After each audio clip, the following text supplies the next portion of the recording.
7th class by Alpha Tutors. നമ്മൾ പഠിക്കാൻ പോകുന്നത് സയൻസിലെ ചാപ്റ്റർ 14th ആയിട്ടുള്ള നാച്ചുറൽ റിസോഴ്സസിന്റെ ലാസ്റ്റ് പാർട്ട് വീഡിയോ ആണ്. നമ്മൾ ഇന്നിവിടെ പഠിക്കാൻ പോകുന്നത് ബയോ ജിയോ കെമിക്കൽ സൈക്കിൾസിനെ പറ്റിയിട്ടാണ്.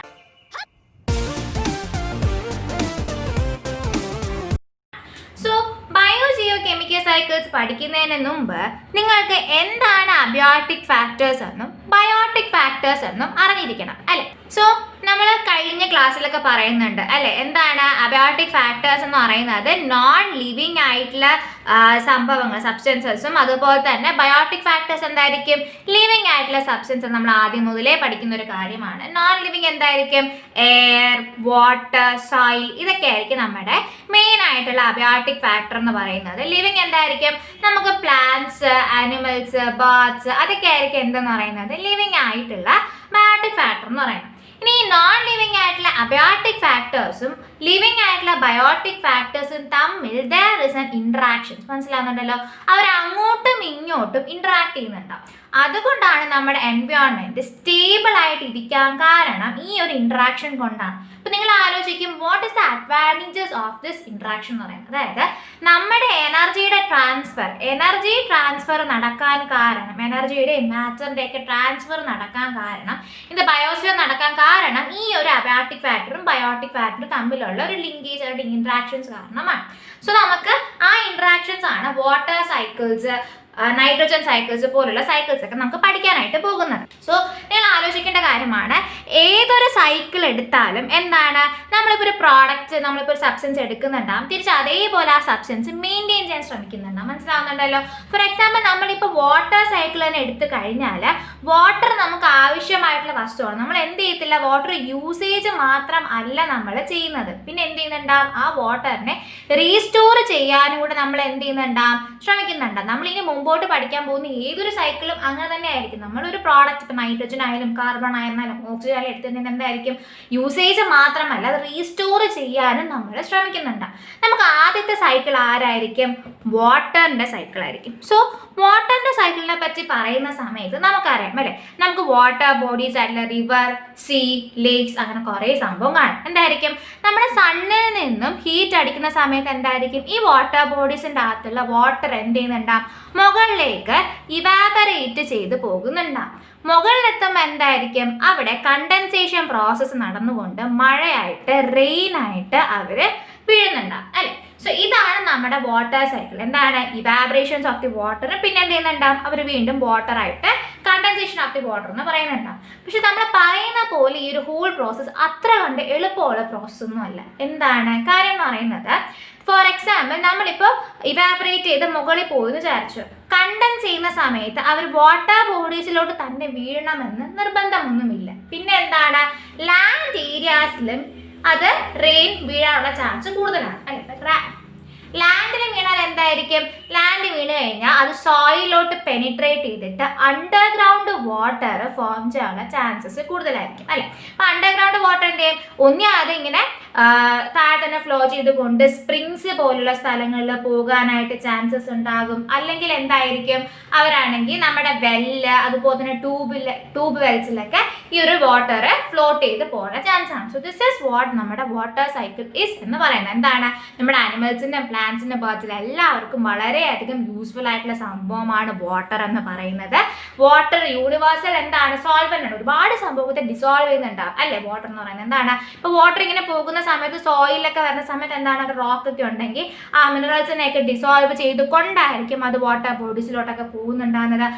അതുവഴി നമുക്ക് മറൈൻ ആനിമൽസിനും ആ ഒരു മിനറൽസും കിട്ടാനുള്ള ചാൻസ് കൂടുതലായിരിക്കും. അപ്പോൾ എന്താണ് വാട്ടർ സൈക്കിൾ എന്ന് പറയുന്നത്? വാട്ടർ ബോഡീസിൽ നിന്ന് ഹീറ്റ് അടിച്ചുകൊണ്ട് ഇവാപറേറ്റ് ചെയ്ത് മുകളിലോട്ട് പോകുന്നുണ്ട്. അത് മുകളിലോട്ട് പോകുന്നതിനനുസരിച്ച് കണ്ടൻസ് ചെയ്യുന്നുണ്ട്. കണ്ടൻസ് ചെയ്ത് താഴെ വീഴുന്ന സമയത്ത് എന്തായിരിക്കും, റെയിനായിട്ട് വീഴുമ്പോൾ വാട്ടർ ബോഡീസിലും ലാൻഡിലും വീഴാൻ ചാൻസ് ഉണ്ട്. ലാൻഡിലാണെങ്കിൽ എന്ത് ചെയ്യുന്നുണ്ടാവും, അത് അണ്ടർഗ്രൗണ്ട് വാട്ടറായിട്ട് പോയിട്ട് ഫ്രഷ് ഫോം ഓഫ് ദി വാട്ടറും കിട്ടാൻ നമുക്ക് സാധ്യത ഉണ്ട്. നമുക്ക് വാട്ടർ സൈക്കിൾ എന്ന് പറയുന്നത്. നമുക്കിനി അടുത്ത abiotic factor of the air ആണ്. എയറിനെ പറ്റി പറയുമ്പോഴത്തേക്ക് നമുക്ക് ഒരുപാട് ഗ്യാസസ് ഉണ്ട്. ഏതൊക്കെയാണ്? നൈട്രജൻ ഉണ്ട്, ഓക്സിജൻ ഉണ്ട്, കാർബൺ ഡയോക്സൈഡ് ഉണ്ട്. അപ്പോൾ നമ്മൾ ആദ്യം പഠിക്കാൻ പോകുന്നത് നൈട്രജനെ പറ്റിയിട്ടാണ്. About the nitrogen cycle. ആരാണ്? Nitrogen cycle. അപ്പോൾ നൈട്രജൻ സൈക്കിളിനെ പറ്റി പറയുമ്പോഴത്തേക്ക് നമ്മുടെ അറ്റ്മോസ്ഫിയറിൻ്റെ അകത്ത് ഏറ്റവും കൂടുതൽ കാണുന്ന ഗ്യാസ് ആണ് നൈട്രജൻ എന്ന് പറയുന്നത്. അതായത് 78% കാണുന്നത് ആരാണ്? ഈ ഒരു നൈട്രജൻ ആണ്. ലൈക്ക് നമ്മൾ നൈട്രജൻ കൊണ്ട് ഉപയോഗം എന്തൊക്കെയാണെന്ന് ആലോചിക്കും. നമ്മുടെ ബോഡിക്കകത്തുള്ള പ്രോട്ടീൻ ഇല്ലേ, ഈ പ്രോട്ടീനകത്തുള്ള മേജർ കണ്ടന്റ് ആരാണ്? നൈട്രജൻ ആണ്. നമ്മുടെ ബോഡിക്കകത്തുള്ള DNA ആയിരുന്നാലും RNA ആയിരുന്നാലും ഈ നൈട്രജൻ കൊണ്ടാണ് ഉണ്ടാക്കിയിരിക്കുന്നത്. അതുപോലെ തന്നെ നമ്മൾ കഴിക്കുന്ന വൈറ്റമിൻസ്, അതുപോലെ തന്നെ എന്താണ് ആൽക്കലോയിഡ്സ്, യൂറിയക്കകത്തും നൈട്രജൻ ഉണ്ട്. മനസ്സിലായല്ലോ? അങ്ങനെ ഒട്ടുമിക്ക സംഭവങ്ങളൊക്കെ ആരുണ്ടാവും? നമ്മുടെ നൈട്രജൻ ഉണ്ടാവും. നമ്മുടെ ലൈഫ് ഫോംസിൽ വളരെയധികം എസെൻഷ്യൽ ആയിട്ടുള്ള സംഭവമാണ് ഈ ഒരു നൈട്രജൻ എന്ന് പറയുന്നത്. മനസ്സിലായല്ലോ? പക്ഷെ ഇവിടെ ഒരു പ്രശ്നമുണ്ട്. നമ്മൾ നൈട്രജൻ എടുക്കുന്ന സമയത്ത് അറ്റ്മോസ്ഫിയറിൻ്റെ അകത്തുള്ള നൈട്രജനെ നമുക്ക് ഒരിക്കലും ഡയറക്റ്റ് ആയിട്ട് നമ്മുടെ ലിവിങ് ബീങ്സിന് എന്ത് ചെയ്യാൻ പറ്റത്തില്ല? എടുക്കാനായിട്ട് പറ്റത്തില്ല. പ്ലാന്റ്സിനായിരുന്നാലും അനിമൽസ് നമുക്ക് യൂട്ടിലൈസ് ചെയ്യണമല്ലോ. പക്ഷേ യൂട്ടിലൈസേഷൻ എന്ത് പറ്റത്തില്ല? നമുക്ക് അറ്റ്മോസ്ഫിയറിക് നൈട്രജനെ ഡയറക്റ്റ് ആയിട്ട് എടുക്കാൻ പറ്റത്തില്ല. അപ്പോൾ നമുക്ക് എന്ത് ചെയ്യുന്നുണ്ട്? അതിനെ നൈട്രേറ്റുകളായിട്ടോ എന്ത് ചെയ്യണം? നൈട്രൈറ്റ്സ് ആയിട്ടൊക്കെ കൺവേർട്ട് ചെയ്താൽ എന്ത് ചെയ്യാൻ പറ്റുള്ളൂ? അറ്റ്മോസ്ഫിയറിക് നൈട്രജൻ നമുക്ക് ഉപയോഗിക്കാനായിട്ട് പറ്റുള്ളൂ. അപ്പോൾ ഈ കൺവേർഷനെ പറയുന്ന പേരാണ് നൈട്രിഫിക്കേഷൻ എന്ന് പറയുന്നത്. എന്താണത്? നൈട്രിഫിക്കേഷൻ എന്ന് പറയുന്നത് എന്താണ്? അറ്റ്മോസ്ഫിയറിക് നൈട്രജൻ നമുക്ക് ഡയറക്റ്റ് ആയിട്ട് യൂസ് ചെയ്യാൻ പറ്റാത്തത് കൊണ്ട് നമ്മൾ അതിനെ നൈട്രിഫൈ ചെയ്തുകൊണ്ട് നമുക്ക് യൂസ്ഫുൾ ആയിട്ടുള്ള ഫോംസിലോട്ട് മാറുന്നുണ്ട്. ഈ നൈട്രിഫിക്കേഷൻ പ്രോസസ്സ് ചെയ്യുന്നത് നൈട്രിഫൈങ് ബാക്ടീരിയാസ് ആയിരിക്കും. റൈബോസോംസ് പോലുള്ള ബാക്ടീരിയാസ് ആണ് ആക്ച്വലി നമുക്ക് ഈ ഒരു പ്രോസസ്സ് നമുക്ക് ചെയ്യാനായിട്ട് സഹായിക്കുന്നത്. ഇപ്പോൾ റൈബോസോം നമ്മൾ കുഞ്ഞു ക്ലാസ്സിലൊക്കെ പഠിച്ചിട്ടുണ്ട്. എന്താണ്? ഫ്രീ ആയിട്ടുള്ള സ്റ്റേറ്റിലും ഈ റൈബോസോം കാണുന്നുണ്ട്. അതുപോലെ തന്നെ നമ്മുടെ ഈ പ്ലാന്റ്സ് ഒക്കെ എടുക്കുമ്പോൾ ലെഗ്യൂം ഇല്ലേ, അതായത് നമ്മുടെ പയറൊക്കെ അല്ലേ, പീ പ്ലാന്റ് ഒക്കെ എടുക്കുന്ന സമയത്ത് പീ പ്ലാന്റിന്റെ റൂട്ടിന്റെ അവിടെ നമുക്ക് റൂട്ട് എടുക്കുന്ന സമയത്ത് എന്തായിരിക്കും? റൂട്ട് നോഡുകളുടെ അവിടെ ഇങ്ങനെ ഒരു റൗണ്ട് ഷേപ്പിൽ എന്ത് ചെയ്യുന്നുണ്ടാകും? ഈ റൈബോസോംസ് അവിടെ ജീവിക്കുന്നുണ്ടാകും. ഇവരായിരിക്കും എന്ത് ചെയ്യുന്നത്? അറ്റ്മോസ്ഫിയറിക് ആയിട്ടുള്ള നൈട്രജനെ നമുക്ക് ആവശ്യമായിട്ടുള്ള സോലുബിൾ ഫോമിലോട്ട് ആക്കുന്ന ആരായിരിക്കും? ഈ ഒരു നൈട്രിഫിക്കേഷൻ പ്രോസസ്സ് വഴി ഇതേപോലത്തെ റൈബോസോം ആയിട്ടുള്ള ആരാണ്? ബാക്ടീരിയാസ് ആണ്. മനസ്സിലായല്ലോ? അത് കഴിഞ്ഞിട്ട് നമ്മൾ എന്താ ലിവിങ് ബീങ്സ് ആയിട്ടുള്ള പ്ലാന്റ്സും ആനിമൽസും ഒക്കെ അത് യൂട്ടിലൈസ് ചെയ്യുന്നുണ്ട്. നമുക്ക് എന്തിനാണ് യൂട്ടിലൈസ് ചെയ്യുന്നത്? നമ്മൾ ലിവിങ് ബീങ്സ് ആണ് അമിനോ ആസിഡ് ആയിട്ട് കൺവേർട്ട് ചെയ്യുന്നുണ്ട്. ഈ നൈട്രജനെ അമിനോ ആസിഡ് ആയിട്ട് കൺവേർട്ട് ചെയ്തുകൊണ്ട് അതിൽ നിന്നും പ്രോട്ടീൻ ആയിട്ടൊക്കെ കൺവേർട്ട് ചെയ്തുകൊണ്ട് നമുക്ക് ആവശ്യമുള്ള പ്രോഡക്റ്റ് ആയിട്ട് നമ്മൾ ഉപയോഗിക്കുന്നുണ്ടാവും അല്ലേ? അപ്പോൾ ഈ നൈട്രിഫിക്കേഷൻ പ്രോസസ്സ് എന്ന് പറയുന്നത് ഈ നൈട്രിഫൈങ് ബാക്ടീരിയാസ് കൊണ്ട് മാത്രമല്ല നടക്കുന്നത്. അല്ല, മേജർ സംഭവമാണ് ലൈറ്റ്നിങ് എന്ന് പറയുന്നത്. ഇടിമിന്നലൊക്കെ വരത്തില്ലേ, അതായത് ലൈറ്റ്നിങ് കാരണവും നമുക്ക് എന്ത് ചെയ്യുന്നുണ്ടാകും? ലൈറ്റ്നിങ്. അത് കാരണം എന്ത് ചെയ്യുന്നുണ്ടാകും? നമുക്ക് അറ്റ്മോസ്ഫിയറിക് ആയിട്ടുള്ള നൈട്രജനെ നമുക്ക് നൈട്രേറ്റ്സ് ആയിട്ടും കൺവേർട്ട് ചെയ്യാനായിട്ട് സാധിക്കുന്നുണ്ട്. നൈട്രിഫിക്കേഷൻ പ്രോസസ്സിനെ ലൈറ്റിംഗ് സഹായിക്കുന്നത്. ലൈക്ക് എന്താണ് അത്? എങ്ങനെ സഹായിക്കുന്നു? ലൈക്ക് ലൈറ്റിംഗ് എന്ന് പറയുന്നത് ഭയങ്കര എന്തായിരിക്കും? ഹൈ പ്രഷറിലും അതുപോലെ തന്നെ ഹൈ ടെമ്പറേച്ചറിലായിരിക്കും നടക്കുന്നുണ്ടാകുന്നത്. അപ്പോൾ അത്രയും പ്രഷറിലും ടെമ്പറേച്ചർ നടക്കുന്ന സമയത്ത് അറ്റ്മോസ്ഫിയറിക് ആയിട്ടുള്ള നൈട്രജനെ അതെന്ത് ചെയ്യുന്നുണ്ടാകും? നമുക്ക് സോല്യൂബിൾ ആയിട്ടുള്ള ഫോംസിന് കൺവേർട്ട് ചെയ്യുന്നുണ്ട്. നമുക്ക് രണ്ട് രീതിയിലാണ് നമുക്ക് അറ്റ്മോസ്ഫിയറിക് നൈട്രജൻ കിട്ടുന്നത്. ആദ്യത്തിൽ എന്താണ്? ഒന്ന് റൈബോസോംസ് പോലുള്ള നൈട്രിഫൈങ് ബാക്ടീരിയാസ് കൺവേർട്ട് ചെയ്ത് തരുന്നുണ്ടാകും. രണ്ടാമത്തെ എന്താണ്? ലൈറ്റ്നിങ് വഴി പ്രോസസ്സ് വഴി നമുക്ക് എന്ത് ചെയ്യുന്നുണ്ടാകും? കിട്ടുന്നുണ്ടാകും. അതുവഴി നമുക്ക് എന്ത് ചെയ്യുന്നുണ്ടാകും? നമുക്ക് യൂസ്ഫുൾ ആയിട്ട് പ്രോഡക്റ്റ്സ് ആയിട്ട് കൺവേർട്ട് ചെയ്ത് നമുക്ക് ഉപയോഗിക്കാനായിട്ട് പറ്റുന്നുണ്ടാകും. അപ്പോൾ അതാണ് മേജർ ഇമ്പോർട്ടൻറ്റ്. നമ്മൾ പറഞ്ഞത് ഒരു സൈക്കിൾ എടുക്കുന്ന സമയത്ത് ഉപയോഗിച്ചാൽ മാത്രം പോരാ, റീസ്റ്റോർ ചെയ്യണമെന്ന് നമ്മൾ നേരത്തെ പറഞ്ഞു അല്ല. അപ്പം നമുക്ക് എങ്ങനെയായിരിക്കും നമ്മൾ ഈ നൈട്രിഫൈങ് ബാക്ടീരിയാസ് വഴി നൈട്രിഫിക്കേഷൻ പ്രോസസ് നമുക്ക് കിട്ടിയ നൈട്രജനെ നമുക്ക് റീസ്റ്റോർ ചെയ്യാൻ പറ്റുന്നത്? ലൈക്ക് നമുക്കറിയാം നമ്മുടെ ലിവിങ് ബീങ്സ് എന്തായിരിക്കും? പ്ലാന്റ്സ് ആയിരുന്നാലും അനിമൽസ് ആയാലും എന്ത് ചെയ്യുന്നുണ്ടാകും? ഡീക്കേ ചെയ്യുന്നുണ്ടാകും അല്ലേ? നമ്മുടെ എന്തായിരിക്കും? ലിവിങ് ബീങ്സ് ആയിട്ടുള്ള പ്ലാന്റ്സ് ഒക്കെ എന്ത് ചെയ്യുന്നുണ്ടാകും? ഡീക്കേ ചെയ്യുന്നുണ്ടാകും. ഈ ഡീക്കേ ചെയ്യുന്ന സമയത്ത് അവർ എന്തായിട്ട് കൺവേർട്ട് ചെയ്യുന്നത്? അമോണിയ ആയിട്ടായിരിക്കും മാറുന്നുണ്ടാകും. മനസ്സിലാവുന്നുണ്ടല്ലോ? എന്തായിട്ട് മാറും? അമോണിയ ആയിട്ട് മാറുന്നുണ്ട്. ലിവിങ് ബീങ്സ് നമ്മുടെ അനിമൽസിലൊക്കെ നമ്മുടെ വേസ്റ്റ് പ്രോഡക്ട്സ് കാണും. ഈ വേസ്റ്റ് പ്രോഡക്ട്സിലും ആര് കാണും? അമോണിയ കാണുന്നുണ്ട്. അപ്പോൾ ഈ അമോണിയ എന്ത് ചെയ്യുന്നുണ്ട്? നമ്മുടെ മണ്ണിൽ കിടന്നുകൊണ്ട് അത് നൈട്രേറ്റുകളായിട്ടും അതുപോലെ തന്നെ നൈട്രൈറ്റ്സുകളായിട്ടൊക്കെ എന്ത് ചെയ്യുന്നുണ്ടാകും? മാറും. അത് കഴിഞ്ഞിട്ട് എന്തായിരിക്കും? ഈ നൈട്രേറ്റ്സിനെ വീണ്ടും നൈട്രജൻ ഗ്യാസിലോട്ട് കൺവേർട്ട് ചെയ്യും.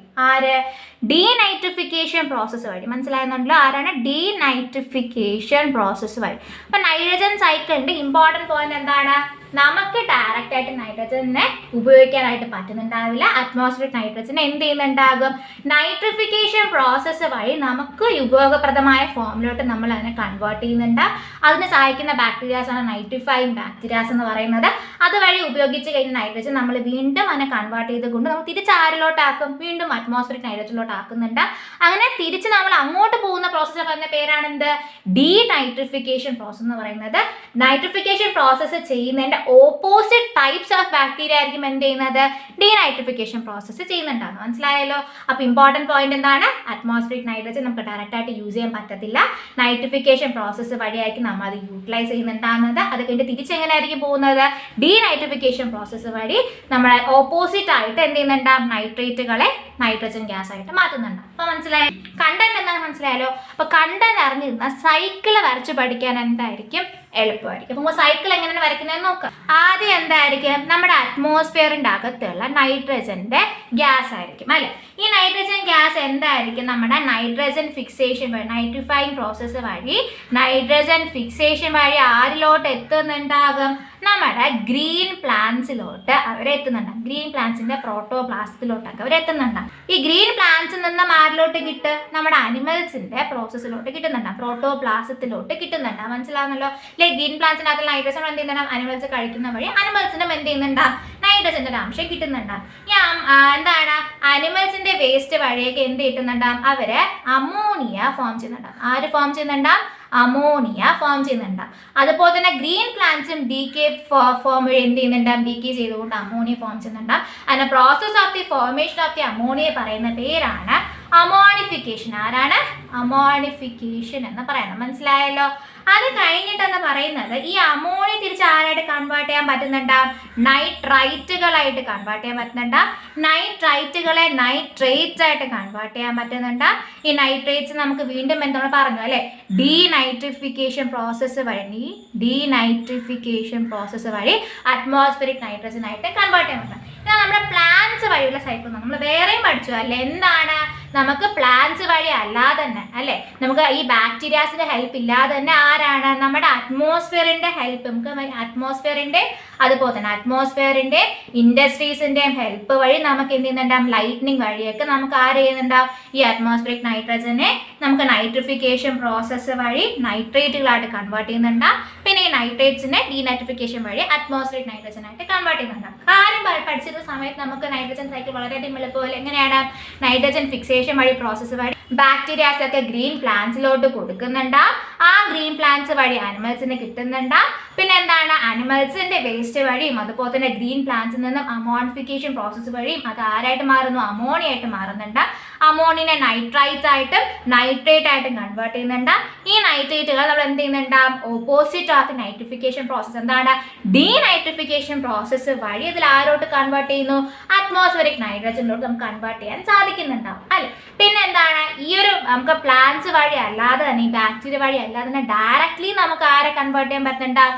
അറ്റ്മോസ്ഫിയറിക് നൈട്രജനെ നൈട്രേറ്റുകളായിട്ട് കൺവേർട്ട് ചെയ്യാൻ പറ്റുന്നുണ്ടാവും. ആര് വഴി? ലൈറ്റ്നിങ് വഴി. അറ്റ്മോസ്ഫിയറിക് അല്ലെങ്കിൽ ഇൻഡസ്ട്രിയിലെ ഫിക്സേഷൻ നമുക്ക് എന്ത് ചെയ്യാൻ പറ്റുന്നുണ്ടാവും? ഡയറക്റ്റ് ആയിട്ട് നൈട്രേറ്റ് ആയിട്ട് ആരെ കൺവേർട്ട് ചെയ്യാൻ പറ്റുന്നുണ്ടാവും? അറ്റ്മോസ്ഫിയറിക് നൈട്രജനെ കൺവേർട്ട് ചെയ്യാൻ പറ്റുന്നുണ്ട്. പിന്നെ അതും എന്താണ്? സെയിം പ്രോസസ്സ് വഴി എന്തായിരിക്കും? ഡീനൈട്രിഫിക്കേഷൻ വഴി അറ്റ്മോസ്ഫിയറിലെ നൈട്രജനായിട്ട് കൺവേർട്ട് ചെയ്ത് പോയിട്ട് നമുക്ക് ഈ സൈക്കിൾ ഒന്ന് ബാലൻസ് ചെയ്യാനായിട്ട് പറ്റുന്നുണ്ടാവും. മനസ്സിലായല്ലോ? അപ്പോൾ ഈ നൈട്രജൻ സൈക്കിൾ മനസ്സിലായാലും ഇമ്പോർട്ടൻറ്റ് ക്വസ്റ്റ്യൻ ആണ് നൈട്രജൻ സൈക്കിൾ എന്ന് പറയുന്നത്. നമുക്കിനി അടുത്ത അബയോട്ടിക് ഫാക്ടർ ആരാണ്? കാർബൺ ആണ്. അപ്പോൾ എന്ത് ചെയ്യാം? അടുത്ത കാർബണിന്റെ സൈക്കിളിനെ പറ്റി പഠിക്കാം.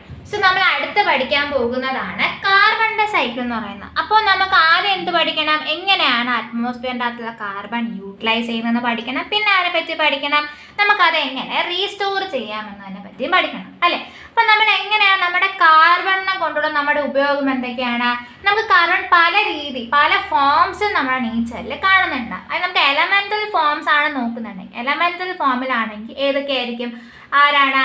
ഡയമണ്ട് ആയിട്ടും അതുപോലെ തന്നെ ഗ്രാഫൈറ്റ്സ് ആയിട്ടും കാണുന്നത് ആരാണ്? നമ്മുടെ ഈ കാർബൺ ആണ്. ഇപ്പൊ എലമെന്റൽ ഫോമിൽ കാണുന്നതാണ്. കമ്പൈൻഡ് ഫോമിലാണെങ്കിൽ കാർബൺ ഡൈ ഓക്സൈഡ് ആയിട്ട് അതുപോലെ തന്നെ എന്താണ് കാർബണേറ്റുകളായിട്ടൊക്കെ നമുക്ക് എന്ത് ചെയ്യുന്നുണ്ടാവും? കാണുന്നുണ്ടാവും അല്ലെ? കാർബണേറ്റ്സ് ആയിട്ട് കാണുന്നുണ്ടാവും. ഇത് മാത്രമല്ല നമ്മുടെ ലൈഫിൽ, നമ്മുടെ ഡെയിലി ലൈഫിൽ നമ്മുടെ ഈ കാർബണിനെ കൊണ്ട് വളരെ അധികം ഉപയോഗങ്ങൾ കാണുന്നുണ്ട്. ലൈക്ക് നമ്മുടെ ബോഡിക്കകത്തുള്ള പ്രോട്ടീൻസ് ആയിരുന്നാലും അതുപോലെ തന്നെ കാർബോഹൈഡ്രേറ്റുകളായിരുന്നാലും പിന്നെ എന്താണ് ഫാറ്റ്സ്, ന്യൂക്ലിയിക് ആസിഡ്, അതുപോലെ തന്നെ എന്താണ് വൈറ്റമിൻസ്, ഇതൊക്കെ ഉണ്ടാക്കിയിരിക്കുന്ന ആര് കൊണ്ടാണ്? ഈ ഒരു കാർബൺ കൊണ്ടാണ് അല്ലെ? അപ്പൊ അത്രത്തോളം ഇമ്പോർട്ടൻ്റ് ആയ സാധനമാണ് ഈ കാർബൺ എന്ന് പറയുന്നത്. അത് മാത്രമല്ല നമ്മുടെ ബോഡിക്കകത്തുള്ള സ്കെലിട്ടൺ ആയിട്ടുള്ള എൻഡോസ്കെലിട്ടൺ, അതുപോലെ തന്നെ എന്താണ് എക്സോസ്കെലിട്ടൺ. എക്സോസ്കെലിട്ടൺ എന്താണ്? ഈ ചില അനിമൽസ് ഷെൽസ് അല്ലേ, ചില അനിമൽസിന്റെ പുറത്തൊരു തോട് കാണും അല്ലെ, ഷെൽസ് കാണുന്നുണ്ടാവും. ആ ഷെൽസ് ഒക്കെ ഉണ്ടാക്കിയിരിക്കുന്നത് എന്തുകൊണ്ടാണ്? ഈ കാർബൺ കൊണ്ടാണ്. കാർബണിന്റെ പല ഫോംസ് കാർബണേറ്റുകൾ കൊണ്ടാണ് ഉണ്ടാക്കിയിരിക്കുന്നത്. അപ്പോൾ നമ്മുടെ ലൈഫിൽ നമ്മൾ എങ്ങനെയാണ് ഈ കാർബണിനെ യൂട്ടിലൈസ് ചെയ്യുന്നുണ്ടാകുന്നത്? മെയിൻ ആയിട്ട് നമ്മൾ ഈ കാർബൺ എന്ത് ചെയ്യുന്നുണ്ടാകും? കാർബൺ ഡൈ ഓക്സൈഡ് ഫോമിൽ ഫോട്ടോസിന്തസിസ് വഴിയായിരിക്കും എന്ത് ചെയ്യുക? യൂട്ടിലൈസ് ചെയ്യുക. അപ്പോൾ അത് പ്രോസസ് ഓഫ് ഫോട്ടോസിന്തസിസ് ആയിരിക്കും. അതായത് ഫോട്ടോസിന്തസിസ് വഴി എന്ത് ചെയ്യുന്നുണ്ടാകും? ഫോട്ടോസിന്തസിസ് പ്രോസസ് എന്താണ്? നമ്മൾ കാർബൺ ഡൈ ഓക്സൈഡിനെ സൺലൈറ്റിന്റെ പ്രസൻസിലും അതുപോലെ തന്നെ എന്താണ് ഇൻ ക്ലോറോഫില്ലിൽ ആരായിട്ട് കൺവേർട്ട് ചെയ്യുന്നുണ്ടാവും? ഓക്സിജനായിട്ട് കൺവേർട്ട് ചെയ്തുകൊണ്ടും അതുപോലെ തന്നെ എന്താണ് എനർജി ആയിട്ട് കൺവേർട്ട് ചെയ്തുകൊണ്ട് നമ്മൾ എന്ത് ചെയ്യുന്നുണ്ടാവും? നമ്മൾ യൂട്ടിലൈസ് ചെയ്യുന്നുണ്ടാവും. അപ്പോൾ ഇതായിരിക്കും നമ്മുടെ ഒരു ഫോം ഓഫ് നമ്മുടെ യൂട്ടിലൈസേഷൻ ഓഫ് ദി കാർബൺ എന്ന് പറയുന്നത്. ഇപ്പൊ യൂട്ടിലൈസ് ചെയ്താൽ മാത്രം മതിയോ? നമുക്ക് വീണ്ടും റീസ്റ്റോർ ചെയ്യേണ്ടത്? നമ്മൾ തിരിച്ചെങ്ങനെയാണ് അത് വീണ്ടും കാർബൺ ആയിട്ട് മാറ്റുന്നുണ്ടാവുന്നത്? തിരിച്ച് നമുക്ക് പോകണ്ടേ? നമുക്ക് പല രീതിയിൽ അതിനെ തിരിച്ച് കാർബൺ ഡൈ ഓക്സൈഡ് ആയിട്ടും കാർബൺ നമുക്ക് എന്ത് ചെയ്യാൻ പറ്റും? റീസ്റ്റോർ ചെയ്യാൻ പറ്റും അല്ല. ഒന്നാമത്തതാണ് ആക്ച്വലി റെസ്പിറേഷൻ എന്ന് പറഞ്ഞാൽ. റെസ്പിറേഷൻ എന്താണ്? നമ്മുടെ ഫോട്ടോസിന്തസിസ് കാരണം വിട്ട ഓക്സിജനെ ഇൻടേക്ക് ചെയ്തുകൊണ്ട് നമ്മൾ എന്ത് ചെയ്യുന്നുണ്ടാകും? കാർബൺ ഡൈ ഓക്സൈഡ് തിരിച്ച് വിടുന്നുണ്ടാകും. അങ്ങനെ നമുക്ക് എന്ത് ചെയ്യാൻ പറ്റുന്നില്ല? കാർബൺ സൈക്കിളിനെ മെയിൻറ്റെയിൻ ചെയ്യാനായിട്ട് പറ്റുന്നുണ്ടാകും. അത് കൂടാതെ തന്നെ വേറെ എന്തൊക്കെയുണ്ട്? കമ്പഷൻ ഉണ്ട്. എന്താണ് കമ്പഷൻ എന്ന് പറയുന്നത്? കത്തിക്കുക, തീ കത്തിക്കുന്നത്. അതിലെന്തായിരിക്കും? നമ്മുടെ കമ്പഷൻ ചെയ്യുന്ന സമയത്ത് ആരായിരിക്കും? നമ്മുടെ ഓക്സിജന്റെ പ്രസൻസ് എന്താണ്? കാർബൺ ഡൈ ഓക്സൈഡ് ആയിരിക്കും എന്ത് ചെയ്യുന്നത്? ലിബറേറ്റ് ചെയ്യുന്നുണ്ട്. അപ്പോൾ നമ്മൾ ഫോട്ടോസിന്തസിസ് വഴി നമ്മൾ മെയിൻലി ഉപയോഗിക്കുന്ന കാർബൺ ഡൈ ഓക്സൈഡ് പല ആവശ്യങ്ങൾക്ക് ഉപയോഗിച്ചിട്ട് നമുക്ക് തിരിച്ച് നമ്മൾ എങ്ങനെ റീസ്റ്റോർ ചെയ്യുന്നു? റെസ്പിറേഷൻ വഴി നമുക്ക് റീസ്റ്റോർ ചെയ്യാൻ പറ്റുന്നുണ്ടാകും. അതുപോലെ എന്താണ് കമ്പഷൻ വഴി, ഹീറ്റിംഗ് വഴി, കുക്കിംഗ് വഴി, അങ്ങനെ പല ഇൻഡസ്ട്രീസ് വഴിക്ക് എന്ത് ചെയ്യാൻ പറ്റുന്നുണ്ട്? നമുക്ക് ഈ കാർബൺ ഡൈ ഓക്സൈഡിനെ അറ്റ്മോസ്ഫിയറിലോട്ട് റീസ്റ്റോർ ചെയ്യാൻ പറ്റുന്നുണ്ട്. അവിടെ കുഴപ്പമില്ല, ബാലൻസ് ചെയ്ത് പോകുന്നുണ്ട്. പക്ഷേ ഈ കാർബൺ ഡൈ ഓക്സൈഡിന്റെ പ്രസൻസ് നമ്മുടെ അറ്റ്മോസ്ഫിയറിൽ കൂടാൻ പാടില്ല. മനസ്സിലായല്ലോ? അതായത് കാർബൺ ഡൈ ഓക്സൈഡ് എന്ന് പറയുന്നത് നമ്മുടെ അറ്റ്മോസ്ഫിയറിന്റെ അകത്ത് ഹീറ്റ് റീറ്റെയിൻ ചെയ്യാൻ പറ്റും, ചൂട് പിടിച്ചു നിർത്താൻ കഴിയുന്ന ഗ്യാസസ് ആണ് കാർബൺ ഡൈ ഓക്സൈഡ് പോലുള്ള ഗ്യാസസ്. കാർബൺ ഡൈ ഓക്സൈഡ് അങ്ങനെയുള്ള ഗ്യാസസിനെ വിളിക്കുന്ന പേരാണ് ഗ്രീൻ ഹൗസ് ഗ്യാസസ് എന്ന് വിളിക്കുന്നത്. എന്താണത്? Green house gases. What is green house gases? നമ്മുടെ അറ്റ്മോസ്ഫിയറിന്റെ അകത്ത് ചൂട് പിടിച്ചു നിർത്താൻ കഴിവുള്ള ഗ്യാസിനെ വിളിക്കുന്ന പേരാണ് ഗ്രീൻ ഹൗസ് ഗ്യാസ് എന്ന് പറയുന്നത്. അപ്പൊ ഈ ഒരു ഗ്യാസസിന്റെ ഒക്കെ അളവ് നമ്മുടെ ഇതിൽ കൂടിക്കഴിഞ്ഞാൽ എന്തായിരിക്കും സംഭവിക്കുന്നത്? എന്തായിരിക്കും? ചൂട് കൂടിക്കഴിഞ്ഞിട്ട് നമുക്ക് എന്തുണ്ടാവും? ഗ്ലോബൽ വാർമിംഗ് എന്ന് പറയുന്ന ഒരു വലിയൊരു ഇഷ്യൂസ് ഉണ്ടാവാനുള്ള ചാൻസ് വളരെയധികം കൂടുതലാണ്. വൈ? നമുക്ക് അറ്റ്മോസ്ഫിയറിനകത്ത് ചൂട് കൂടിക്കഴിഞ്ഞാൽ നമുക്കല്ല ചൂട് കൂടി നമുക്ക് അതൊക്കെ സർവൈവ് ചെയ്യാൻ ഭയങ്കര പാടായിരിക്കും. അതുപോലായിട്ട് എന്തായിരിക്കും? നമ്മുടെ ഈ സ്നോ ഏരിയാസിലുള്ളതൊക്കെ നമ്മുടെ ഗ്ലേസിയേഴ്സ് ഒക്കെ മെൽറ്റ് ചെയ്തുകൊണ്ട് വാട്ടർ ലെവലും കൂടി നമുക്കൊക്കെ സുനാമി ഒക്കെ വന്ന് നമുക്ക് വാട്ടർ ലെവൽ കൂടി വെള്ളപ്പൊക്കം വരാൻ ചാൻസ് കൂടും. അപ്പോൾ നമുക്ക് എന്താണ്? നമ്മുടെ കാർബൺ ഡൈ ഓക്സൈഡിന്റെ ലെവൽ ഒരുപാട് നമ്മുടെ അറ്റ്മോസ്ഫിയറിൽ കൂടാൻ പാടില്ല. വൈ? ബിക്കോസ് അത് ഗ്ലോബൽ വാർമിംഗ് കോസ് ചെയ്യുന്നുണ്ട്. Carbon dioxide is a type of greenhouse gas. Example of a greenhouse gas എന്ന് പറയുന്നത്. മനസ്സിലായല്ലോ? പക്ഷേ ഈ കാർബൺ ഡൈ ഓക്സൈഡ് പോലെ ഗ്രീൻ ഹൗസ് ഗ്യാസസ് മൂലം എന്താണ് ഉപയോഗമുണ്ട്? ലൈക്ക് നമ്മുടെ കോൾഡ് ഏരിയാസിലൊന്നും നമുക്ക് ട്രോപ്പിക്കൽ പ്ലാന്റ്സ് ഒന്നും വളർത്താൻ പറ്റില്ല. അപ്പം നമ്മൾ എന്ത് ചെയ്യുന്നുണ്ടാകും? ഒരു ഗ്രീൻ ഹൗസ് പോലെ ഒരു ഗ്ലാസ് കൊണ്ട് നമ്മളൊരു വലിയൊരു ഷെൽട്ടർ ഉണ്ടാക്കുന്നുണ്ടാകും. അപ്പോൾ അത് നമ്മൾ പ്ലാന്റ്സ് വളർത്തുന്ന സമയത്ത് എന്തായിരിക്കും? അത് നമുക്ക് കാർബൺ ഡൈ ഓക്സൈഡ് അത് ലിബറേറ്റ് ചെയ്യുന്നുണ്ട്. നമുക്ക് റെസ്പിറേഷൻ വഴി ഓക്സിജൻ ഒക്കെ വന്നിട്ട് അതിനകത്ത് തന്നെ ഗ്യാസ് തങ്ങി നിൽക്കുന്നുണ്ട്. നമുക്ക് ചൂട് കിട്ടുന്നുണ്ട്. തണുപ്പ് റീച്ച് നമുക്ക് എന്ത് ചെയ്യാൻ പറ്റുന്നുണ്ടാകും? ട്രോപ്പിക്കൽ പ്ലാന്റ്സിനെ വളർത്താൻ പറ്റുന്നത്. അതാണ് നമുക്ക് എന്തെന്ന് വിളിക്കുന്നത്? ഗ്രീൻ ഹൗസ് എഫക്റ്റിനെ വിളിക്കുന്നത്. മനസ്സിലായല്ലോ? സോ അത്രയും ഇമ്പോർട്ടൻ്റ് ആണ് കാർബൺ ഡൈ ഓക്സൈഡ്. നമ്മുടെ ലൈഫിൽ ഒരുപാട് കാര്യങ്ങൾ ഇമ്പോർട്ടൻ്റ് ആണ് കാർബൺ ഡൈ ഓക്സൈഡ് എന്ന് പറഞ്ഞാൽ നമ്മൾ എങ്ങനെ യൂട്ടിലൈസ് ചെയ്യുന്നു? ഫോട്ടോസിന്തസിസ് വഴി കാർബൺ ഡൈ ഓക്സൈഡിനെ നമ്മൾ ഓക്സിജനായിട്ട് കൺവേർട്ട് ചെയ്തുകൊണ്ട് റെസ്പിറേഷൻ ഉപയോഗിക്കുന്നുണ്ടാകും. എനർജികൾ ഉണ്ടാക്കാനായിട്ട്, കാർബോഹൈഡ്രേറ്റ്സ് പോലുള്ള എനർജികൾ ഉണ്ടാക്കാനായിട്ട് ഉപയോഗിക്കുന്നുണ്ടാകും. പിന്നെ എന്താണ് അതേ റെസ്പിറേഷൻ പ്രോസസ്സ് വഴി നമ്മൾ കാർബൺ ഡൈ ഓക്സൈഡ് ലിബറേറ്റ് ചെയ്യുന്നുണ്ടാവും. കമ്പഷൻ വഴിയൊക്കെ നമ്മൾ ലിബറേറ്റ് ചെയ്യുന്ന സമയത്ത് എന്താണ്ടാവും ആ കാർബൺ ഡൈ ഓക്സൈഡിന്റെ സൈക്കിൾ മെയിൻറ്റെയിൻ ചെയ്യാൻ സഹായിക്കുന്നുണ്ടാവും. പിന്നെ എന്താണ് കാർബൺ ഡൈ ഓക്സൈഡ് ലെവൽ കൂടിക്കഴിഞ്ഞാൽ സംഭവിക്കുന്നു. Since carbon dioxide is a type of greenhouse gas ആയതുകൊണ്ട് ഗ്ലോബൽ വാർമിംഗ് ചൂട് തങ്ങി നിൽക്കാനായിട്ട് ഗ്ലോബൽ വാർമിംഗും കോസ് ചെയ്യാനായിട്ട് ചാൻസസ് കാണും. കാര്യം പിടികിട്ടിയല്ലോ. നമുക്കിനി എന്ത് ചെയ്യാം? കാര്യം അറിഞ്ഞു നിന്ന സൈക്കിള് വരച്ച് പഠിക്കാൻ എന്തായിരിക്കും വളരെ അധികം എളുപ്പമായിരിക്കും. എങ്ങനെയാണ് കാർബണിന്റെ സൈക്കിൾ വരുന്നത് നമുക്ക് നോക്കാം. അറ്റ്മോസ്ഫിയറിന്റെ അകത്ത് ആര് കാണും? കാർബൺ ഡൈ ഓക്സൈഡ് കാണും അല്ലെ. അപ്പൊ കാർബൺ ഡൈ ഓക്സൈഡ് എന്തായിരിക്കും? നമ്മുടെ പ്ലാന്റ്സ് ആരായിട്ട് മാറുന്നു? ഓർഗാനിക് കമ്പൗണ്ട്സ് ആയിട്ട് എനർജിയിലോട്ട് കൺവേർട്ട് ചെയ്യുന്നുണ്ട്. ഈ പ്ലാന്റ്സിൽ നിന്ന് മാർക്ക് കിട്ടുന്നുണ്ടാവും, നമ്മുടെ ആനിമൽസിലോട്ട് കിട്ടുന്നുണ്ടാവും അല്ലെ. അപ്പൊ നമ്മൾ പിന്നെ എന്തുണ്ടാവും? ഈ ആനിമൽസ് റെസ്പിറേഷൻ പോലുള്ള പ്രോസസ്സ് വഴി, ഡീകമ്പോസിഷൻ പോലുള്ള പ്രോസസ്സ് വഴി എന്ത് ചെയ്യുന്നുണ്ടാവും? വീണ്ടും കാർബൺ ഡൈ ഓക്സൈഡിനെ മെയിൻറ്റെയിൻ ചെയ്യുന്നത്. നമുക്ക് പ്ലാന്റും ആനിമൽസ് നമ്മുടെ ഇന്ററാക്ഷൻ ഇങ്ങനെ ആയിരിക്കും. പക്ഷെ അത് മാത്രമല്ല, വേറെയും ഉണ്ട്. എന്താണ്? നമുക്ക് കാർബൺ ഡൈ ഓക്സൈഡ് നമ്മൾ നൈട്രജൻ ഗ്യാസിനെ പോലെ അല്ല ആര് കാർബൺ ഡൈ ഓക്സൈഡ്. നമുക്ക് നൈട്രജൻ ഗ്യാസ് എന്തായിരുന്നു? നമുക്ക് ആക്ച്വലി നൈട്രജൻ ഗ്യാസ് എത്തുന്ന സമയത്ത് നമുക്ക് അറ്റ്മോസ്ഫിയർ നമുക്ക് ഡയറക്റ്റ് ആയിട്ട് യൂസ് ചെയ്യാൻ പറ്റില്ല. നമുക്ക് അവിടെ നൈട്രിഫിക്കേഷൻ പ്രോസസ്സ് അവിടെ വേണ്ടി വന്നു. പക്ഷെ നമുക്ക് എന്താണ് കാർബൺ ഡൈ ഓക്സൈഡ് അങ്ങനെ നമുക്ക് പ്ലാന്റ്സിനെ ഡയറക്റ്റ് ആയിട്ട് സ്റ്റൊമാറ്റോ വഴിയൊക്കെ എടുക്കാവുന്നുള്ളൂ. അല്ല വേറെ പ്രശ്നങ്ങളും കാർബൺ ഡൈ ഓക്സൈഡ് അവിടെ ഇല്ല, അറിയാമല്ലോ അല്ലേ. മാത്രമല്ല കാർബൺ ഡൈ ഓക്സൈഡ് വെള്ളത്തിൽ ഡിസോൾവ് ചെയ്തുകൊണ്ട് കാർബണേറ്റ്സ് ആയിട്ട് മാറാനുള്ള കഴിവുണ്ട്. ഇതാണ് നമുക്ക് എന്തായിട്ട് മാറുന്നത്? ലൈം സ്റ്റോണുകളായിട്ട് മാറുന്നത്. ഞാൻ പോയിന്റ് പറയാൻ വിട്ടു. എന്താണ് ലൈം സ്റ്റോണുകളായിട്ട് മാറുന്നുണ്ടാവുന്നത്. മാത്രമല്ല ഈ പ്ലാന്റ്സ് ആയിരുന്നാലും അനിമൽസ് ആയിരുന്നാലും എന്തായിരിക്കും? ഡീക്കേ ചെയ്യുന്നുണ്ടാവും, മണ്ണിനടി പോകുന്നുണ്ടാവും.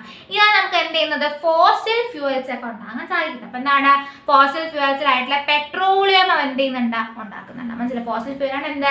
പ്ലാന്റ്സും അനിമൽസിലൊക്കെ ഡീക്കേ ചെയ്തുകൊണ്ട് അതിന്റെ അവശിഷ്ടങ്ങൾ കിടന്ന് വർഷങ്ങൾ സമയം എടുക്കുമ്പോഴാണ് ഡീകമ്പോഷൻ നടന്നുകൊണ്ട് എന്ത് സംഭവിക്കുന്നുണ്ടാവും? അത് ഫോസിൽ ഫ്യൂവൽസ് ആയിട്ട് പെട്രോളിയം ആയിട്ട് മാറുന്നുണ്ടാവും. അതുപോലെ എന്തായിരിക്കും? ഓർഗാനിക് ആനിമൽസിൻ്റെ അകത്ത് എന്തായിരിക്കും? നമ്മുടെ എക്സോസ്കെലറ്റൻ ആയിട്ടുള്ള പറഞ്ഞു അല്ലെ, ഷെൽസ് ഒക്കെ ഉണ്ടാക്കുന്നത് ആരാണ്? ഈ കാർബൺ ഡൈ ഓക്സൈഡ് ആണ്. റെസ്പിറേഷൻ എന്ന് പറഞ്ഞ പ്രോസസ് വഴിക്ക് നമ്മൾ എന്ത് ചെയ്യുന്നുണ്ടാകും? നമ്മൾ കാർബൺ ഡൈ ഓക്സൈഡ് റീസ്റ്റോർ ചെയ്യുന്നതാണ് നമ്മുടെ carbon dioxide cycle, carbon cycle എന്ന് പറയുന്നത്. എന്താണ്? നമുക്ക് അറ്റ്മോസ്ഫിയറിൽ നിന്നും ഡയറക്റ്റ് ആയിട്ട് പ്ലാന്റ്സിന് യൂസ് ചെയ്യാൻ പറ്റുന്നതാണ് കാർബൺ ഡൈ ഓക്സൈഡ് എന്ന് പറയുന്നത്. അതെന്തായിരിക്കും? അനിമൽസ് ഒക്കെ, അനിമൽസ് ആയിരുന്നാലും എന്താണ് പ്ലാന്റ്സ് ആയിരുന്നാലും അതുകൊണ്ട് കേട്ടോ. അനിമൽസ് ആയിരുന്നാലും പ്ലാന്റ്സ് ആയാലും എന്ത് ചെയ്യുന്നുണ്ടാവും? റെസ്പിറേഷൻ വഴി നമുക്ക് വീണ്ടും കാർബൺ ഡൈ ഓക്സൈഡോട്ട് അനിമൽസും പ്ലാന്റ്സും എന്തെങ്കിലും റെസ്പയർ ചെയ്യുന്നുണ്ടാവും. അപ്പോൾ അതുവഴി നമുക്ക് ഇന്ത്യ മറ്റേ കാർബൺ ഡൈ ഓക്സൈഡ് മെയിൻറ്റെയിൻ ചെയ്യാൻ പറ്റുന്നുണ്ട്. എന്തൊക്കെയാണ് കാർബൺ ഡൈ ഓക്സൈഡ് യൂസ് എന്ന് പറയുന്നത്? ലൈം സ്റ്റോൺ ആയിട്ടും പെട്രോളിയം ആയിട്ടും ഷെൽസ് ആയിട്ടൊക്കെ നമുക്ക് എന്ത് ചെയ്യാൻ പറ്റും? കാർബൺ ഡൈ ഓക്സൈഡ് കാർബണേറ്റ്സ് ഫോമുകൾ എന്ത് ചെയ്യാൻ പറ്റുന്നുണ്ടാകും? യൂസ് ചെയ്യാൻ പറ്റുന്നുണ്ടാകും. So this is what the carbon ഡൈ ഓക്സൈഡിന്റെ കാർബൺ ഡൈ സൈക്കിൾ എന്ന് പറയുന്നത്. നമ്മുടെ അടുത്ത അബയോട്ടിക് ഫാക്ടറിലുള്ള ഗ്യാസ് ഏതാണ്? ഓക്സിജൻ എന്ന് പറയണം. അപ്പോൾ ഇനി എന്ത് ചെയ്യാം? ഓക്സിജനെ പറ്റി പഠിക്കാം. സോ ഓക്സിജനെ പറ്റി പറയുമ്പോഴത്തേക്ക് നമുക്ക് ഒരുപാട് കാര്യം പറയാനുണ്ടാവും. എന്തുകൊണ്ട്? നമ്മുടെ ലൈഫ് എക്സിസ്റ്റ് ചെയ്യുന്നതിന് കാരണം തന്നെ ആരാണ്? ഓക്സിജൻ ആണ്. അതായത് നമ്മുടെ അറ്റ്മോസ്ഫിയറിന്റെ അകത്ത് 21% 21% കാണുന്നത് ആരാണ്? നമ്മുടെ ഈ ഓക്സിജൻ ആണ് കാണുന്നുണ്ടാവും. ലൈക്ക് ഓക്സിജൻ പല ഫോംസിലും ആക്ച്വലി കാണുന്നുണ്ട്. അതായത് ഫോർ എക്സാമ്പിൾ നമുക്കിപ്പോൾ മിനറൽസ് ആയിട്ട് ഓക്സൈഡ് എന്ന് പറഞ്ഞ സ്റ്റേറ്റിൽ കാണുന്നുണ്ട്. മിനറൽസ് ആയിട്ട് ഓക്സൈഡ് ലൈക്ക് കാർബണേറ്റുകളിൽ, സൾഫറിൽ, സൾഫേറ്റ്സ്, നൈട്രേറ്റ്സിലൊക്കെ ഓക്സൈഡ് ഫോംസിലും കാണുന്നുണ്ട്. മാത്രമല്ല നമ്മുടെ ലൈഫ് ഫോംസിൽ നമ്മുടെ ഓക്സിജന് വളരെയധികം ഇമ്പോർട്ടൻ്റ് ആണ്. നമുക്കറിയാം റെസ്പിറേഷന് മാത്രമല്ല ആക്ച്വലി നമ്മുടെ ലൈഫ് ഫോംസ് ആയിട്ടുള്ള കാർബോഹൈഡ്രേറ്റ്സിൽ, അതുപോലെ തന്നെ പ്രോട്ടീൻസിൽ, അതുപോലെ തന്നെ ന്യൂക്ലിയിക് ആസിഡിൽ, ഫാറ്റ്സിലൊക്കെ ആരുണ്ടാകും? നമ്മുടെ ഓക്സിജന്റെ പ്രസൻസ് വളരെയധികം കൂടുതലായിരിക്കും.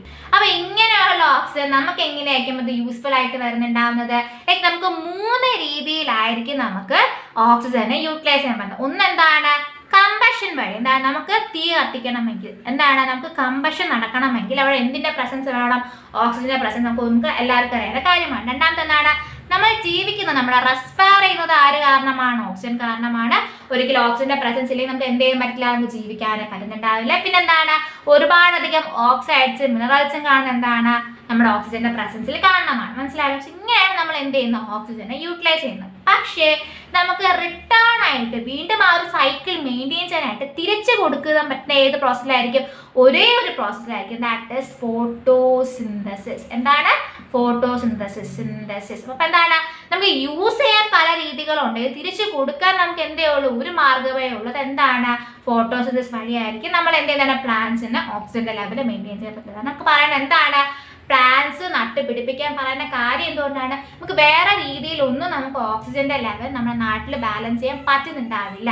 പ്ലാന്റുകൾ കൊണ്ട് മാത്രമേ നമുക്ക് ലെവൽ ഓഫ് ദി ഓക്സിജൻ, ബാക്കി നൈട്രജൻ ആയിരുന്നാലും അതുപോലെ തന്നെ കാർബൺ ആയിരുന്നാലും എന്തായിരുന്നു വേറെ പല മെത്തേഡും കാണുന്നുണ്ടാകും ആ ഒരു സൈക്കിൾ മെയിൻറ്റെയിൻ ചെയ്യാം. പക്ഷെ ഓക്സിജന്റെ കാര്യത്തിൽ എന്താണ് ഫോട്ടോസിന്തസിസ് എന്ന് പറഞ്ഞ പ്രോസസ്സ് മാത്രമേ കാണുന്നുണ്ടാവുന്നു. അപ്പോൾ അതുകൊണ്ടാണ് പറയുന്നത് എന്താണ് ഓക്സിജൻ ലെവൽ മെയിൻറ്റെയിൻ ചെയ്യണമെങ്കിൽ പ്ലാന്റ് മോർ ട്രീസ് എന്ന് പറയുന്നത്. മനസ്സിലായല്ലോ? നമ്മൾ വിചാരിക്കും ഓക്സിജൻ അത്രത്തോളം എല്ലാ ജീവജാലങ്ങൾക്കും ഇമ്പോർട്ടൻ്റ് ആണെന്ന് വിചാരിക്കും. പക്ഷെ അങ്ങനെ അല്ല. എന്താണ് ഓക്സിജന്റെ പ്രസൻസ് കാരണം മരിക്കുന്ന ജീവജാലങ്ങളുമുണ്ട്. ലൈക്ക് ഫോർ എക്സാമ്പിൾ നമ്മൾ പറഞ്ഞു ആദ്യം എന്താണ് നൈട്രിഫിക്കേഷൻ പ്രോസസ്സിന് നൈട്രിഫൈങ് ബാക്ടീരിയാസ് വേണം എന്ന് പറഞ്ഞു. ലൈക്ക് എന്താണ് നമ്മുടെ റൈബോസോംസ് പോലുള്ള ബാക്ടീരിയാസ് ഒക്കെ വേണം എന്ന് പറഞ്ഞു അല്ലെ. അപ്പൊ ഇവർ ആക്ച്വലി നൈട്രിഫൈങ് ബാക്ടീരിയാസിന് ഓക്സിജന്റെ പ്രസൻസ് ഉണ്ടെങ്കിൽ എന്തായിരിക്കും അവർക്കവിടെ ജീവിക്കാനായിട്ട് പറ്റത്തില്ല. അപ്പൊ എല്ലാ ജീവജാലങ്ങൾക്കല്ല, എക്സെപ്റ്റ് ആയിട്ട് കുറച്ച് ജീവജാലങ്ങളുണ്ട് ഓക്സിജന്റെ പ്രസൻസ് കാരണം മരിക്കുന്ന ജീവജാലങ്ങൾ നമ്മുടെ ലൈഫിൽ നമ്മുടെ എർത്തിലുണ്ട്. പക്ഷെ എന്താണ് നമുക്ക് ഓക്സിജൻ വളരെയധികം യൂസ്ഫുൾ ആണ്. നമുക്ക് പല രീതിയിൽ നമുക്ക് ഓക്സിജൻ യൂസ്ഫുൾ ആയിട്ട് വരുന്നുണ്ടാകും. പക്ഷെ എന്താണ് നമുക്ക് തിരിച്ച് റീസ്റ്റോർ ചെയ്യാനായിട്ട് ഒരു പ്രോസസ്സേ ഉള്ളൂ. എന്താണ് അത്? ഫോട്ടോസിന്തസിസ്, പ്ലാന്റ് മോർ ട്രീസ് എന്ന കാര്യം മനസ്സിലായല്ലോ. അതാണ് ഓക്സിജൻ എന്ന് പറയുന്നത്. സോ ഓക്സിജനെ പറ്റി പറയുമ്പോഴത്തേക്ക് നമുക്ക് കെമിസ്ട്രീനെ പറ്റി ഇവിടെ പറയാതിരിക്കാൻ പറ്റും. ലൈക്ക് കെമിസ്ട്രി നമ്മൾ ആറ്റംസ് ആൻഡ് മോളിക്യൂൾസ് ചാപ്റ്ററിൽ പഠിച്ചത് പഠിച്ചൊരു കാര്യമാണ്. എന്തെന്ന് പറയുന്നത് ഒരു ആറ്റം കൊണ്ടാണ് ഉണ്ടാക്കിയത് എന്തായിരിക്കും? ഒരു ആറ്റം കൊണ്ടാണ് ഒരു മോളിക്യൂൾ ഉണ്ടായെങ്കിൽ നമ്മൾ അത് എന്തെന്ന് വിളിക്കുന്നു? മോണോ അറ്റോമിക് എന്ന് വിളിക്കുന്നു അല്ലെ. 2 ആറ്റങ്ങൾ കൊണ്ടാണെങ്കിലോ നമ്മൾ അതിനെ ഡൈ അറ്റോമിക് എന്ന് വിളിക്കുന്നു. 3 ആറ്റം കൊണ്ടാണെങ്കിലോ നമ്മൾ അതിനെ ട്രൈ അറ്റോമിക് എന്ന് വിളിക്കുന്നു അല്ലെ. ഓർമ്മയുണ്ടോ? ആറ്റംസ് ആൻഡ് മോളിക്യൂൾസ് ചാപ്റ്റർ പഠിച്ച സമയത്ത് നമ്മൾ അതിൽ മെൻഷൻ ചെയ്തിട്ടുള്ള കാര്യമാണ്. അപ്പൊ അതിലെന്ന് പറയുമ്പോൾ നമ്മുടെ അറ്റ്മോസ്ഫിയറിക് ആയിട്ടുള്ള ഓക്സിജൻ എന്ന് പറയുന്നത് ഡൈ അറ്റോമിക്കിൽ 2 ആറ്റംസുകൾ കമ്പൈൻ ചെയ്തുകൊണ്ടുള്ള ഒരു മോളിക്യൂലായിട്ടാണ് കാണുന്നത്. പക്ഷേ 3 ആറ്റങ്ങൾ കമ്പൈൻ ചെയ്തുകൊണ്ട് ട്രൈ അറ്റോമിക് സ്റ്റേജിലും ആക്ച്വലി നമ്മുടെ ഓക്സിജൻ അവൈലബിൾ ആണ്. അതിനെ വിളിക്കുന്ന പേരാണ് ഓസോൺ എന്ന് പറയുന്നത്. എന്താണത്? ഓസോൺ. മനസ്സിലായല്ലോ? സോ ഡൈ അറ്റോമിക് സ്റ്റേറ്റിലാണ് മിക്കവാറും ഓക്സിജൻ കാണുന്നത്. ട്രൈ അറ്റോമിക് സ്റ്റേറ്റിലും കാണുന്നുണ്ട് O3 മോളിക്യൂളായിട്ട് എന്താണ് ഓസോൺ എന്ന് നമ്മൾ എന്തിരിക്കുന്നത് അതിനെ വിളിക്കുന്നുണ്ടാകും. മനസ്സിലായല്ലോ? പക്ഷേ ഈ ഓസോൺ എന്ന് പറയുന്നത് നമുക്ക് കുറച്ചധികം പോയിസൺ ആയിട്ടുള്ള കാര്യമാണ്. മനസ്സിലായല്ലോ? നമുക്കധികം ഓസോണിന്റെ പ്രസൻസ് അത്ര നല്ലതല്ല. പക്ഷേ അപ്പൊ നമ്മൾ ആലോചിക്കും പിന്നെ എന്തിനു ഇത് പറഞ്ഞു ആലോചിക്കും. ഓർമ്മയുണ്ടോ ഓസോൺ ലെയറിനെ പറ്റിയിട്ട്? നമ്മുടെ എർത്തിനെ സൺലൈറ്റിൽ നിന്നും UV റേസിൽ നിന്നും പ്രൊട്ടക്ട് ചെയ്യുന്ന ആരാണ്? നമ്മുടെ എർത്തിന് ചുറ്റാകെയുള്ള ഈ ഒരു ഓസോൺ പാളികളാണ്. കൊറോണ വന്ന സമയം നമുക്ക് ഒരുപാട് വാർത്തകളിലൊക്കെ കേട്ടൊരു സംഭവമാണ്.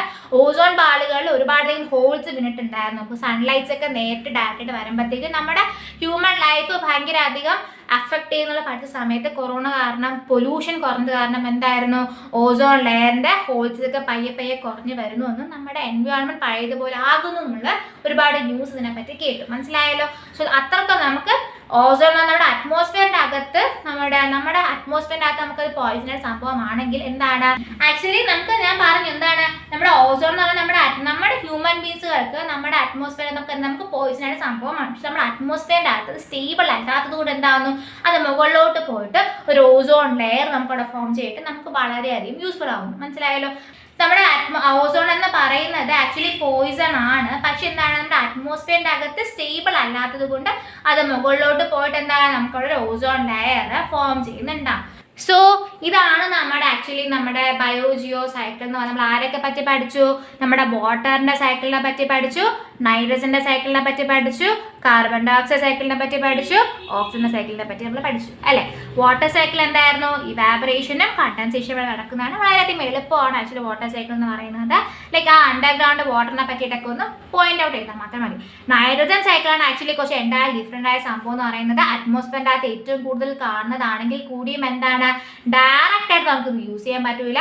നൈട്രിഫിക്കേഷൻ പ്രോസസ്സിന്റെ കാര്യങ്ങളൊക്കെ നമ്മൾ എന്ത് ചെയ്യുന്നുണ്ടാവും അത് സൂചിപ്പിക്കുന്നുണ്ടാവും. അത് നമുക്ക് എന്ത് ചെയ്യണം ഇമ്പോർട്ടൻ്റ് ആയിരിക്കും. പിന്നെ എന്തുണ്ടാവും വീണ്ടും ഡീനൈട്രിഫിക്കേഷൻ വഴി പ്രോസസ് ആയിരിക്കും എന്ത് ചെയ്യുന്നത് നൈട്രജനെ റീസ്റ്റോർ ചെയ്യാനായിട്ട് പറ്റുന്നുണ്ടാവുന്നത്. ഓക്സിജനും കാർബൺ ഡൈ ഓക്സൈഡും അങ്ങനെ അല്ല അല്ലെ. കാർബൺ ഡൈ ഓക്സൈഡ് നമുക്ക് ഡയറക്റ്റ് ആയിട്ട് തന്നെ പ്ലാന്റ്സ് എന്ത് ചെയ്യുന്നുണ്ടാവും ഫോട്ടോസിന്തസിസ് വഴി ഉപയോഗിക്കുന്നുണ്ടാവും. കാർബൺ ഓക്സിജൻ ആയിട്ടൊക്കെ നമുക്ക് ഉപയോഗിക്കാൻ പറ്റുന്നുണ്ടാവും. വീണ്ടും നമുക്ക് എങ്ങനെ തിരിച്ച് റീസ്റ്റോർ ചെയ്യാൻ പറ്റുന്നുണ്ടാകും? നമുക്ക് കമ്പഷൻ വഴിയും അതുപോലെ തന്നെ റെസ്പിറേഷൻ വഴി നമുക്ക് എന്ത് ചെയ്യാൻ പറ്റുന്നുണ്ടാവും അതിനെ റീസ്റ്റോർ ചെയ്യാനായിട്ട് പറ്റുന്നുണ്ടാവും. നമുക്ക് carbon dioxide directly use ചെയ്യാൻ പറ്റുന്നതായിരിക്കും. അതുപോലെ തന്നെ നമുക്ക് എന്തെന്ന് പറയുന്നത് ഓക്സിജൻ എന്ന് പറയുന്നത് ഓക്സിജൻ നമുക്ക് റെസ്പിറേഷൻ നമ്മൾ ഉപയോഗിക്കുന്നതായിരിക്കും. പക്ഷെ എന്തായിരിക്കും തിരിച്ച് റീസ്റ്റോർ ചെയ്യാൻ നമുക്ക് ഒരേ ഒരു പ്രോസസ്സേ ഉള്ളൂ. എന്താണത്? ഫോട്ടോസിന്തസിസ്. പിന്നെ നമ്മൾ എന്ത് പഠിച്ചു? കാർബൺ ഡൈ ഓക്സൈഡിൻ്റെ ഗ്യാസ് പറഞ്ഞ സമയത്ത് നമുക്ക് അവിടെ ഒരു ഗ്രീൻ ഹൗസ് എഫക്റ്റിനെ പറ്റിയും ഗ്ലോബൽ വാർമിങ്ങിനെ പറ്റിയിട്ടൊക്കെ പഠിച്ചു. അതൊക്കെ എന്താണ് ഇമ്പോർട്ടൻ്റ് പോയിന്റ്സ് ആണ്. പിന്നെ എന്താണ് ഓക്സിജൻ പറഞ്ഞ സമയത്ത് ഓസോൺ മോളിക്യൂളിനെ പറ്റി പഠിച്ചു. നമ്മുടെ എർത്തിൽ അത് സ്റ്റേബിൾ അല്ലാത്തത് കൊണ്ട്, നമ്മുടെ എർത്തിൻ്റെ അറ്റ്മോസ്ഫിയർ സ്റ്റേബിൾ അല്ലാത്തത് കൊണ്ട് അത് മുകളിലോട്ട് പോയി നമുക്ക് ഓസോൺ ലെയർ അവിടെ ഫോംസ് നമുക്ക് എർത്തിനെ പ്രൊട്ടക്ട് ചെയ്യുന്നു നമ്മൾ പഠിച്ചു അല്ലേ. So this is the important points എന്ന് പറയുന്നത്. നിങ്ങൾക്ക് ക്ലാസ് മനസ്സിലായെന്ന് വിശ്വസിക്കുന്നുണ്ട്. സോ നിങ്ങൾക്ക് ഈ വീഡിയോ ഇഷ്ടപ്പെട്ടിട്ടുണ്ടെങ്കിൽ ലൈക്ക് ചെയ്യുക. അതുപോലെ തന്നെ സജഷൻസ് ഡൗട്ട് ഉണ്ടെങ്കിൽ കമൻറ്റ് ചെയ്യുക. നിങ്ങളുടെ എല്ലാ ഫ്രണ്ട്സുമായിട്ട് വീഡിയോ ഷെയർ ചെയ്യാനും കൂടെ മറക്കരുത്. ഇതുപോലെ തന്നെ നല്ല ക്ലാസ്സുകൾക്കായിട്ട് ആൽഫ ട്യൂട്ടർ ചാനൽ സബ്സ്ക്രൈബ് ചെയ്യാൻ മറക്കരുത്. Thank you.